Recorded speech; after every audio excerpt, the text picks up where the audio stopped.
और छपरा में भरत मिलाप चौक पर आयोजित भरत मिलाप कार्यक्रम में मंत्री तेज प्रताप यादव शामिल हुए। इस दौरान उन्होंने श्रद्धालुओं की बड़ी भीड़ को संबोधित किया, रामायण पढ़ने और श्री राम के चरित्र को अपनाने का आह्वान किया। और वहीं उन्होंने मंच पर अपनी बांसुरी की तान छेड़कर उपस्थित लोगों को मंत्रमुग्ध कर दिया। अपनी बांसुरी कला का प्रदर्शन करने के बाद उन्होंने मंच से कहा कि इसी बांसुरी की तान पर बिहार से बीजेपी का सफाया होगा।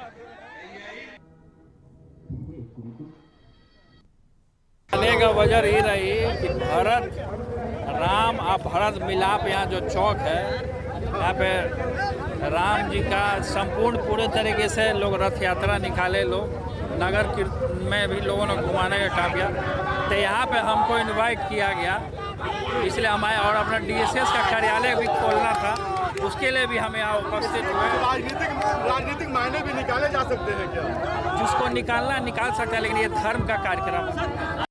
और छपरा से हमारे सहयोगी जाकिर फोन लाइन पर जुड़ गए हैं। जाकिर, कल मंत्री तेज प्रताप यादव पहुंचे, डीए जो उनका संगठन है उसका कार्यालय खोलने की भी बात कही है, साथ ही उन्होंने बांसुरी की तान छेड़ दी और सबसे अहम बात की उन्होंने कहा जो 2024 के लोकसभा चुनाव है उससे बांसुरी की तान पे ही बीजेपी को हम भगा देंगे यहाँ से।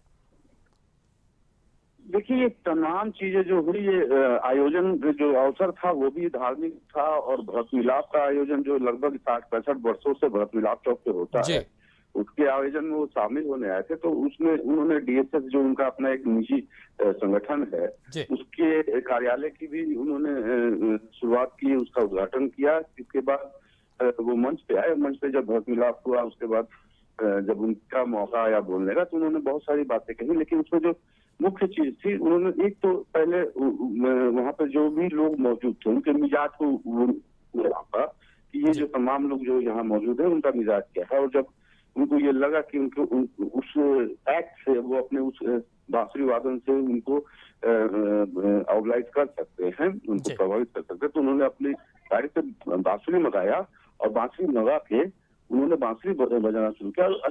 सबसे बड़ी बात है कि लोगों के लिए मतलब पहला अनुभव था कि कोई राजनेता जो मंत्री है वो आम लोगों के बीच में खड़ा था और उसने अपनी कला का प्रदर्शन किया। तो लोग भी खुश थे और उन्होंने जय श्री राम के नारे को लेके या जो भी नारा वहां लगा था उसके महत्व के विषय में बात की। मतलब एक तरह से देखा जाए तो उन्होंने जो माहौल, जिस तरह का धार्मिक माहौल था, उस माहौल को पूरी तरह से उस पर छाने का काम किया। और लगभग लोगों के मुंह से सुनने को मिला कि हाँ भाई, ये आए तो इन्होंने नेतागिरी के अलावा और तमाम चीजें कही, नेतागिरी नहीं की।